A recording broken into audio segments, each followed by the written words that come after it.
दोस्तों, एक महिला दरोगा गुस्से से बौखलाई और एक मुजरिम पर टूट पड़ती है। वो उसे इतनी बेरहमी से मारती है कि पसीने से भीगी हुई वर्दी, बिखरे बाल और टूट चुका कंगन सब कुछ इस टकराव के गवाही दे रहे थे। लेकिन हैरानी की बात यह थी कि मुजरिम फिर भी नहीं टूटा, क्योंकि उसे पता था कि अगर एक बार उसने जुर्म कबूल कर लिया तो फिर उसकी पूरी जिंदगी बर्बाद हो जाएगी। उधर दरोगा मैडम पर भी केस सुलझाने का जबरदस्त दबाव बना हुआ था। चारों तरफ से फोन की घंटियां, ऊपर से अफसरों का दबाव। लेकिन वो 3 दिन तक हर तरीका आजमाती है, साम दाम दंड भेद, लेकिन फिर भी मुजरिम झुकता नहीं है। और ये कोई आम केस नहीं था, बल्कि मामला था एक लड़की का जो रहस्यमय तरीके से गायब हो चुकी थी। और चौंकाने वाली बात यह थी कि उस लड़की के पेट में एक मासूम जिंदगी भी पल रही थी। तो दोस्तों, ये है एक रहस्य, एक संघर्ष और इंसाफ की एक ऐसी कहानी जो आपको झकझोर करके रख देगी।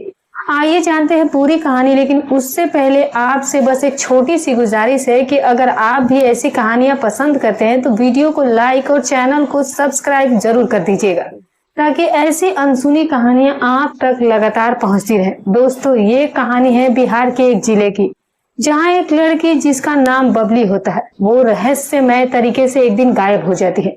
जो उसके माता पिता होते हैं वो भागे भागे थाने जाते हैं और एक लड़के के नाम कंप्लेन दर्ज करवाते हैं।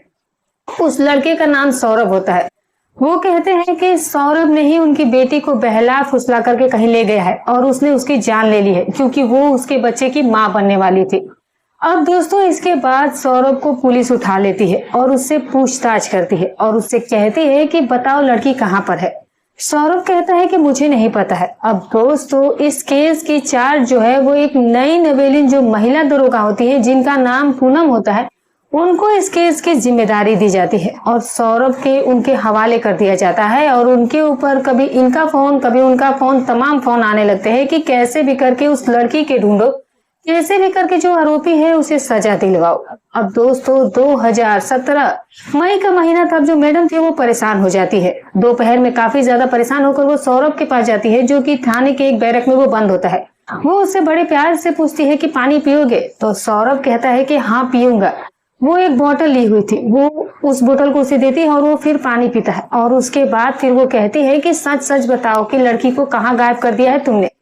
अब सौरभ कहता है कि मैडम मैं सच कह रहा हूँ, मुझे नहीं पता है। मैडम कहती है कि नहीं पता है, आखिरी बार पूछ रही हूँ, तुम सच सच बता दो। फिर वो कहता है कि मैडम मैं आखिरी बार ही कह रहा हूँ कि मुझे नहीं पता है। तो वो कहती है कि नहीं पता है, तो सौरभ कहता है नहीं पता है। अब दोस्तों, उसके बाद वो उसके ऊपर टूट पड़ती है और लातों से हाथों से उसको इतना मारती है कि वो 5 मिनट के बाद जो है वो पूरी तरीके से पसीने से वो भीग जाती है, क्योंकि उस समय गर्मी भी बहुत जबरदस्त थी। अब बाल अस्त व्यस्त हो जाते हैं, एक कंगन था हाथ में, वो भी टूट जाता है और फिर उसके बाद मारते मारते वो थक जाती है। सौरभ जो है वो दर्द से कराहने लगता है और वो बस यही कहता है कि मुझे नहीं पता है, मुझे नहीं पता है। उसके बाद वो कहती है कि शाम तक सबूत आ जाता है, फिर मैं तुम्हें बताती हूँ और फिर तुम्हारा वो हाल करूंगी कि तुम सपने में भी सोच नहीं सकते। फिर उस पर सौरभ कहता है कि मैडम जब सबूत आ जाएगा तभी आप कुछ करिएगा, अभी से ही आप लोग मुझे इतना क्यों मार रहे हैं। उसके बाद वो और 2-4 हाथ उसके ऊपर जमा देती है और फिर उसके बाद आगे अपने चेयर पर आकर के बैठ जाती है। तभी दोस्तों, जो बबली के माता पिता और उनकी तरफ से एक प्रधान जी जो होते हैं, जो कि उन लोगों की पैरवी कर रहे थे, वो वहां पर आते और कहते हैं कि कोई रहम नहीं दिखाइएगा उसके ऊपर कोई दया नहीं करनी है और कैसे भी करके इस केस को सॉल्व कीजिए। और जो है जैसे उसने लड़की की जिंदगी बर्बाद की है, वैसे उसकी भी जिंदगी बर्बाद हो जानी चाहिए। अब दोस्तों, मैडम का दिमाग तो पहले से ही खराब था। उन्होंने प्रधान जी से कहा कि आपको कैसे पता है कि उस लड़की की जिंदगी बर्बाद हो चुकी है। और दोस्तों, जो प्रधान जी थे वो कहते हैं कि आप मुझे सिखा रही हैं, वो लड़की इतने दिनों से गायब है और पता नहीं उसके साथ क्या हुआ होगा, और आप कह रही है कि मुझे कैसे पता। तो उसने कहा कि नहीं, मेरा कहने का ये मतलब है कि आपने कहा कि उस लड़की की जिंदगी बर्बाद हो गई है, तो मैंने सोचा कि चलो शायद कुछ आपको पता होगा और आपसे ही मुझे जानकारी लेकर फिर छानबीन करनी चाहिए। तो उन्होंने कहा कि मैं सब कुछ समझ रहा हूँ और अगर 3 दिन में ये केस सॉल्व नहीं होता है तो हम थाने का घेराव करेंगे और फिर एसपी के पास जाएंगे। उसके बाद दोस्तों, वो वहां पर से भौकाल जमा करके चले जाते हैं और उसके बाद फिर वो परेशान हो जाती है और वो सबूत आने का इंतजार कर रही थी, जो कि शाम तक आना था। तभी जो है सौरभ के माता पिता आते हैं और मैडम के सामने हाथ जोड़ते हैं और उनसे कहते हैं कि मैडम हम हाथ जोड़ते हैं, मेरे बेटे ने कुछ नहीं किया है। उन्होंने कहा कि आपको कैसे पता, और फिर इसके नाम कंप्लेंट क्यों किया गया है? तो अभी उसके माता पिता कहते हैं कि मैडम, जो मेरा बेटा है वो पढ़ने लिखने में बहुत तेज था, बस उसकी नौकरी लगने ही वाली थी, उससे जलने वालों ने उसके लिए ये सब कुछ किया है ताकि उसके ऊपर दाग लग जाए, कि उसका करियर जो है वो शुरू होने से पहले ही खत्म हो जाए, वो जो है उसकी नौकरी ना लग पाए। फिर मैडम कहती है कि चलो ठीक है, फिर तुम ही लोग बता दो कि आखिर लड़की कहाँ गई, किसने उसको गायब किया है। तो उसके माता पिता कहते हैं कि ये हम नहीं जानते हैं कि वो कहाँ गई, लेकिन इसने कुछ नहीं किया है। अब दोस्तों तभी उनके सामने जो सौरभ था उसके फोन का पूरा कॉल डिटेल आ जाता है, और फिर वो देखती है कि वो बबली से दिन में 3-4 बार बात किया करता था। अब मैडम जो है वो कहती है कि देखिए, ये है तुम्हारे बेटे की करतूत, और इसी ने ही कुछ किया है, तुम लोग भी जानते हो, और इसीलिए आप लोग उसे बचाने के लिए आ रहे हो, उसे छुपा रहे हो। इसमें कोई बचने वाला है नहीं। आखिर 4-4 बार वो दिन भर में उससे क्यों बातें करता था। अब उसके माता पिता सुनते हैं, वो भी ये बात सुनकर चौंक जाते हैं। वो कहते हैं कि मैडम, हम सच कह रहे हैं, हमको इस बारे में कुछ नहीं पता। लेकिन फिर मैडम कहती है कि गुनाह इसी ने ही किया होगा, आखिर क्यों ये उससे इतनी बार बात करता था। फिर दोस्तों धीरे 50,000 रुपए निकालते हैं, और उसके माता पिता जो है वो पूनम दरोगा मैडम को वो पैसे देते हैं, और कहते हैं कि मैडम देख लीजिएगा, बच्चे की जिंदगी का सवाल है, उसकी जिंदगी पूरी तरह से बर्बाद हो जाएगी। हो सकता है कि बचपना में इसने कुछ गलती कर भी दिया हो, तो बस आपके ही हाथ में है सब कुछ, तो ध्यान रखिएगा। तो वो कहती है कि ये पैसे अपने पास रखो, अगर इसने गुनाह किया होगा तो कितना भी पैसा लगा दोगे तब भी ये नहीं बचेगा, और इसने अगर गुनाह नहीं किया है तो तुम ये पैसे क्यों दे रहे हो। उसके बाद वो बौखला जाती है, कहती है कि बस अब आप लोग भी यहाँ से चले जाइए, हमें अपना काम करने दीजिए। दोस्तों वो लोग भी वहां से चले जाते हैं। तभी वो अपने सीनियर से बात करती है। इस केस के सिलसिले में वो काफी ज्यादा परेशान रहती है। उसने कांपते हाथों से वो पर्चा उठाया जिसकी स्याही अभी भी ताजा थी, और उस पर लिखे एक एक शब्द को वो ध्यान से पढ़ने लगी। हर पंक्ति में छिपे संकेत उसे कुछ और सोचने पर मजबूर कर रहे थे। उसकी सांसें तेज हो गई और माथे पर चिंता की लकीरें गहराने लगी थी। उसके बाद वो धीरे धीरे अब थाने के उस हिस्से की ओर बढ़ी जहां पीछे बने बैरक में सौरभ को बंद किया गया था। जब उसके पास वो जाती है तो वो देखती है कि 2 कांस्टेबल उसे पीटे जा रहे हैं, उसकी लगातार पिटाई कर रहे हैं। अब वो जब देखती है तो वो कहती है कि ये क्या कर रहे हो आप लोग, क्यों मार रहे हो आप लोग इसे। इसके बाद वो कहते हैं कि बड़ा ही शातिर है और ये हमें कुछ बता ही नहीं रहा है, और जो अभी हम इसे कहाँ मारे हैं, अभी तो हम बस इसकी शुरुआत कर रहे हैं, इसकी आरती कर रहे हैं, अभी तो इसे पूरी अच्छी तरह से धुनाई करना बाकी है। मैडम ने सख्त लहजे में कहा कि ये जिम्मेदारी मेरी है, मुझसे पूछना चाहिए था मुझे क्या करना है, तुम्हें क्या करना है, तो आप लोग यहाँ से जाइए, और क्यों बेवजह इसे मार रहे हैं।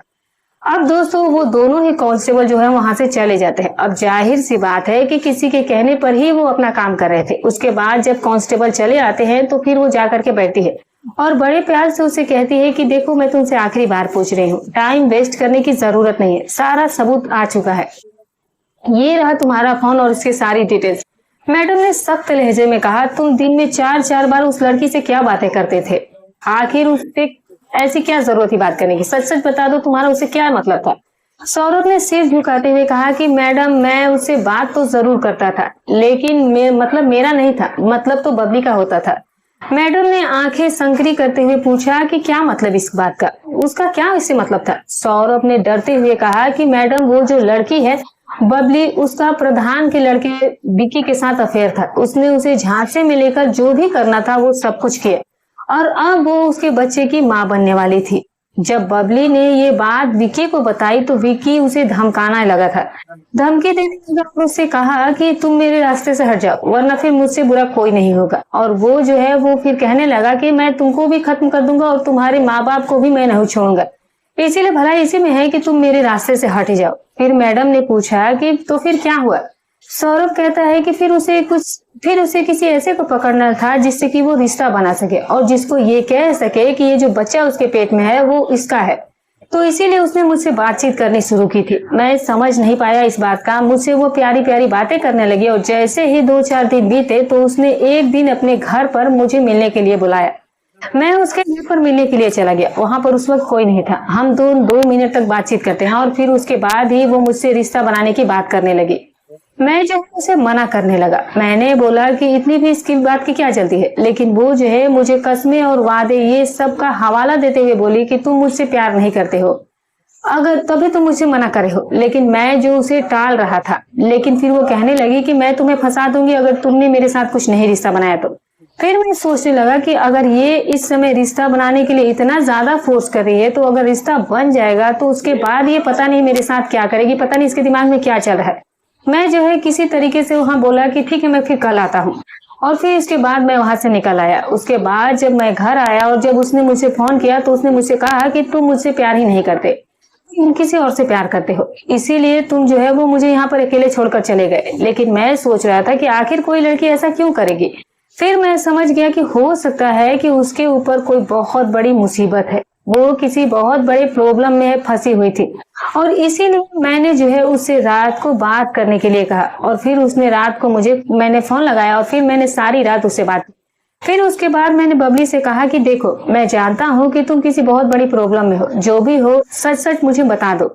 हो सकता है कि मैं तुम्हारी कुछ मदद कर सकूं, डरने की कोई जरूरत नहीं है, मैं तुम्हारी मदद करूंगा। देखो, मैं एक पढ़ा लिखा लड़का हूँ और किसी भी तरह की सहायता की जरूरत अगर होगी तो मैं तुम्हें वो जरूर दे सकता हूँ। तब उसने जो मुझे सारी बात बताई कि मैं ऐसे ऐसे फंस चुकी हूँ और विक्की ने ऐसे ऐसे मेरे साथ किया है, तो फिर मैंने बोला कि ठीक है, मैं जो है तुम्हारी मदद करूंगा। मैं विकी से जाकर के बात करूंगा। विकी जो है वो दूसरे गांव का रहने वाला था, प्रधान जी का लड़का है, उनका बहुत दबदबा है, सभी लोग जानते हैं, हर कोई उनसे डरता है। लेकिन मैं जाकर के जब विकी से बात किया तो विक्की ने जो है वो मुझे उल्टा सीधा कहने लगा। उसने बोला कि मैं तुझे ऐसा फंसा दूंगा कि तू लेखपाल बनने का सपना देख रहा है ना, अभी से लेखपाल बनने की तू कोशिश मत करे, तेरी मैं जिंदगी ही बर्बाद कर दूंगा। विक्की ने गुस्से और धमकी भरे लहजे में कहा कि मैं तुझे ऐसा फंसा दूंगा कि तू जिंदगी भर के लिए पछताएगा। तो फिर तू जो लेखपाल का सपना बनने का देख रहा है ना, तू अभी से ही भूल जाएगा। तो तू मेरे से उलझने की कोशिश मत कर, वरना तेरी जिंदगी में बर्बाद कर दूंगा। ऐसा चाल करूंगा कि तू निकल नहीं पाएगा और तेरा करियर शुरू होने से पहले ही खत्म हो जाएगा।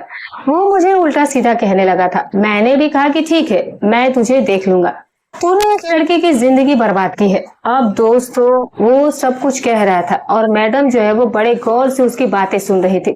फिर कि तो फिर आगे क्या हुआ। फिर वो बोला कि फिर मैं उसके पिताजी के पास भी गया, उनसे सारी बात बताई। तो उन्होंने भी उल्टा मुझे ही बोला कि उन्होंने मुझे कहा कि तूने ही रंगरेलियां बनाई होगी और तू आज जाकर मेरे बेटे को फंसाने की कोशिश कर रहा है। क्या उस लड़के के कितने मिलने जुलने वाले लड़के होगा, कोई मेरा बेटा अकेले थोड़ी ना उसमें होगा। मुझे ये बात बहुत बुरी लगी। मैंने बोला कि नहीं, जो लड़की है वो सच कह रही है और जो भी उसके साथ गलत काम किया है वो विकी ने ही उसके साथ किया है। उसके बाद प्रधान जी मेरे ऊपर बौखला गए। उन्होंने बोला कि तुम इस मैटर से हट जाओ, वरना फिर बहुत कुछ बुरा हो जाएगा। फिर मैंने उनको बोला कि मैं कानून जानता हूँ, संविधान मैंने पढ़ा हुआ है और एक लड़की की जिंदगी का ये सवाल है। मेरे गांव की वो लड़की है, मैं जो है तुम्हें छोड़ूंगा नहीं, सोच लीजिए एक बार। अगर बबली कहेगी तो फिर मैं उसका साथ दूंगा। आप दोनों ही लोगों को जेल जाना पड़ सकता है और इसीलिए उन लोगों ने मुझे फंसा दिया है। अब दोस्तों, मैडम जब ये बात सुनी तो उन्होंने कहा कि चलो ठीक है, तुम्हारी बात पर अगर मैं विश्वास कर भी लूं तो उस लड़की के माता पिता ने तुम्हारे नाम ही क्यों एफआईआर दर्ज करवाया है, तुम्हारे ही नाम से वो कंप्लेन क्यों कर रहे हैं। अब उसने कहा कि इस बात का मुझे नहीं पता कि वो लोग मुझे क्यों ऐसा कह रहे हैं। तो उन्होंने कहा कि क्या उसके माता पिता से तुम्हारी इस बारे में कोई बात हुई थी कि उसके साथ जो कुछ भी हुआ है वो प्रधान जी के लड़के ने किया है। तो उसने कहा कि नहीं, इस बारे में मेरे उनसे कोई बातचीत नहीं हुई, क्योंकि उसने हाथ जोड़ के मुझसे विनती की थी कि ये बात किसी को मत बताना, वरना फिर मैं कुछ कर जाऊंगी, इसीलिए मैंने किसी से कुछ नहीं बताया। फिर उन्होंने कहा कि क्या उसने अपने माता पिता से बताया इस बात को। तो उसने बोला कि मुझे ये नहीं पता कि उसने अपने माँ बाप से ये बातें बताई है कि नहीं बताई है। फिर वो बोले कि ये बताओ कि फिर लड़की कहाँ चली गई। सौरभ ने कहा कि यही तो मुझे भी नहीं समझ आ रहा है कि आखिर वो गई तो कहाँ चली गई, कहाँ है वो मुझे नहीं पता है। अब जो भी हो, उन लोगों का ही हाथ इसमें हो सकता है। अब दोस्तों, इतना कहते ही वो लड़का जो है वो रोने लगता है। उसके बाद फिर वो बेहोश हो जाता है, क्योंकि एक तो बहुत ज्यादा गर्मी थी, दूसरी बात ये थी कि उसे इतना ज्यादा वो दोनों कांस्टेबल तो उन्हें खूब ज्यादा पिटाई कर दी थी। अब उसकी हालत जो थी वो काफी ज्यादा खराब हो गई थी। वो दोस्तों एकदम से बेहोश हो जाता है और थाने में इस तरह से हड़कंप मच जाता है और उस जेल में हल्ला मच जाता है कि बंदीगिरी में एक जेल कैदी को पुलिस ने मारते मारते बेहोश कर दिया और वो जमीन पर गिर गया था। ये देखते ही वहां मौजूद लोगों में अफरा तफरी मच जाती है। तो किसी ने पानी लाकर उसके चेहरे पर छींटे मारी, लेकिन कोई भी असर नहीं हुआ। हालात की गंभीरता को देखते हुए उसे आनन फानन में स्ट्रेचर पर डालकर नजदीकी अस्पताल ले जाया गया। रास्ते भर उसके नब्ज चेक की जाती रही और सबकी सांसें जो थी वो थमी हुई थी कि कहीं देर ना हो जाए। वहां पर उसको डिहाइड्रेशन हो गया था। हॉस्पिटल में उसे एडमिट किया जाता है, उसको ग्लूकोज वगैरह चढ़ाया जाता है।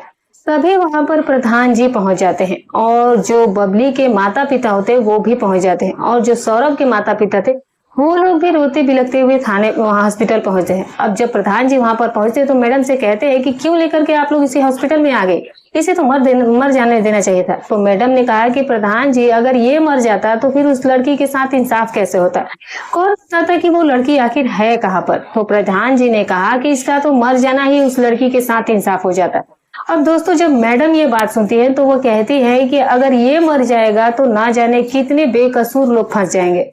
तो प्रधान जी कहते हैं कि फिर तुम इसकी सेवा करती रहो और अगर किसी तरह की मदद की जरूरत हो या फिर ये काम तुमसे नहीं हो रहा हो तो ये भी तुम बता दो, हम ही लोग व्यवस्था कर लेते हैं। हमें इतना लेट इंसाफ नहीं चाहिए, जबकि सारा मामला पहले से ही साफ है। अब दोस्तों जो मैडम होती है वो कहती है कि हाँ ठीक है, मामला जो है वो साफ है, लेकिन जो कुछ भी होगा वो कानून के दायरे में ही रह करके होगा, आप ज्यादा परेशान मत होइए। दोस्तों उसके बाद जो प्रधान है वो वहां से चले जाते हैं और इधर जो है जो उसके माता पिता होते हैं, सौरभ के माता पिता, वो उसका हाल चाल लेते हैं। उनको भी वहां से हटा दिया जाता है। 4 पुलिस वाले जो है उसके देख रेख में लगे हुए थे कि कहीं ये लड़का भाग ना जाए। उसके बाद दोस्तों फिर उसे थाने लेकर के आया जाता है और उसी शाम जो है दोपहर को उसके लेखपाल का रिजल्ट आ जाता है, जो कि वो परीक्षा पास कर चुका था।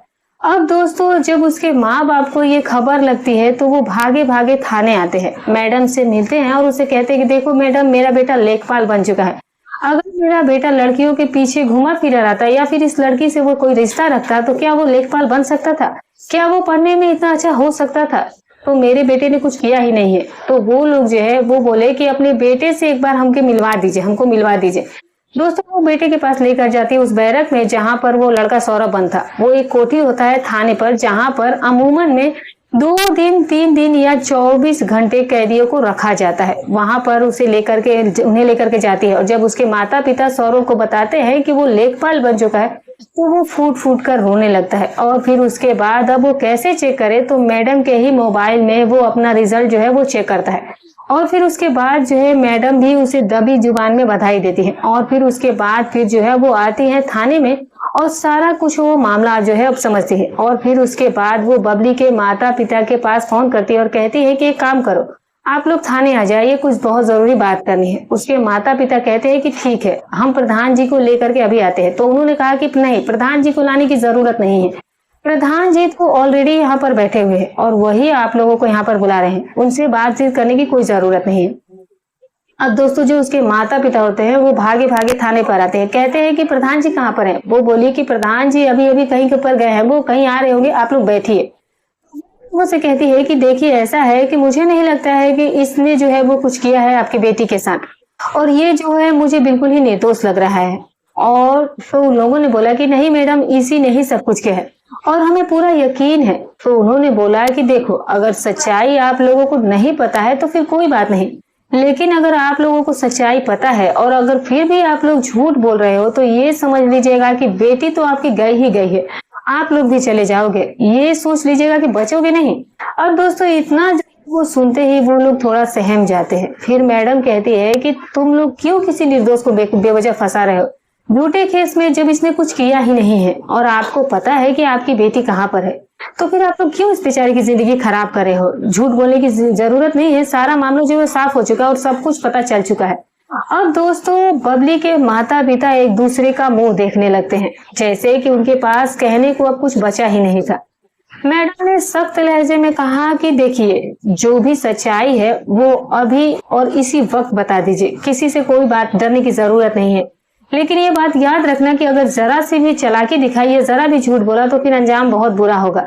हमें पता चल चुका है कि ये लड़का निर्दोष है और अगर इसके बावजूद भी किसी ने इसे फंसाने की कोशिश की तो फिर हमसे बुरा कोई नहीं होगा। सोच समझ कर ही जवाब देना, वरना अंजाम भुगतने के लिए तैयार रहना।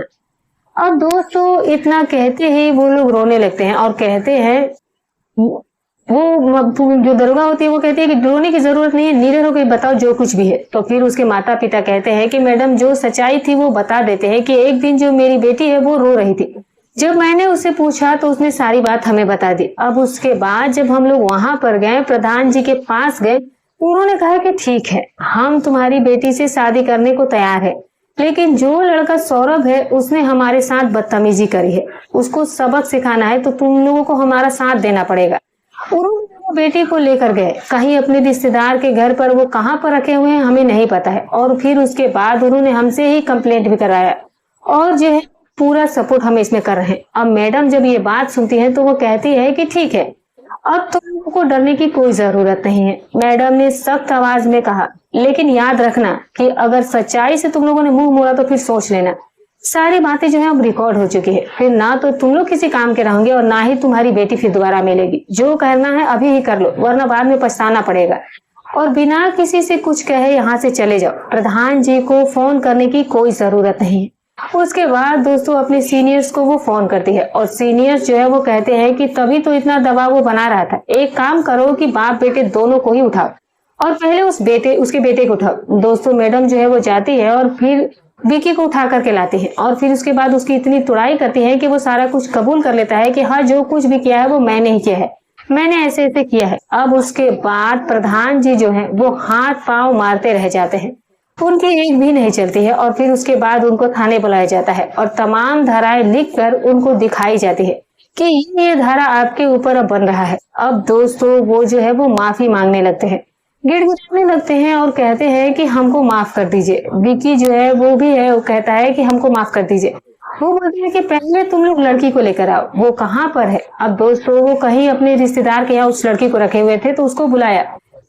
तो जो है आधे घंटे के अंदर अंदर वो लड़की थाने पहुंच जाती है, और फिर उसके बाद अब विकी जो है वो शादी करने के लिए भी तैयार हो जाता है।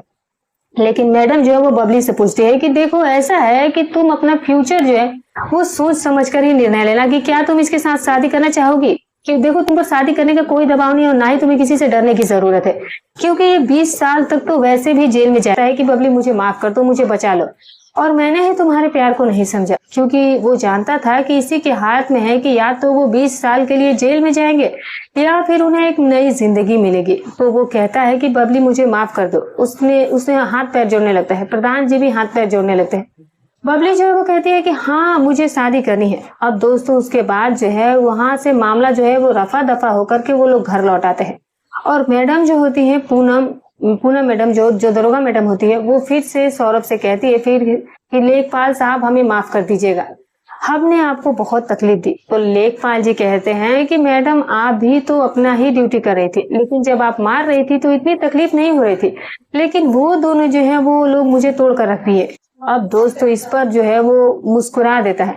मैडम जो है वो अफसोस जाहिर करती है और कहती है कि सौरभ जी और जो है आप तकलीफ और मत दीजिए दोस्तों। उसके बाद वो महिला दरोगा कहती है कि आपके इसी क्यूटनेस पर मुझे तुमसे प्यार हो गया है। दोस्तों उसके बाद अब दोनों में बातचीत चलती रहती है, वो अपना ड्यूटी करता है और मैडम जो है वो अपनी ड्यूटी करती है, और फिर दोनों में रोज ही 2-4 बार बातचीत होने लगती है। तो दोस्तों ये रही कहानी, आपको कैसी लगी कमेंट करके जरूर बताइएगा। और दोस्तों ये थी आज की सच्ची कहानी, आपको कैसी लगी कमेंट करके जरूर बताइएगा। इस घटना को सुनाने का हमारा उद्देश्य किसी की भावनाओं को ठेस पहुंचाना नहीं है, बल्कि आपको जागरूक और सतर्क करना है, ताकि आप ऐसी घटनाओं से शिक्षा ले सके और समय रहते सही निर्णय ले सके। सजग रहे, सतर्क रहे, सुरक्षित रहे। तो दोस्तों फिर मिलूंगी एक और नई कहानी के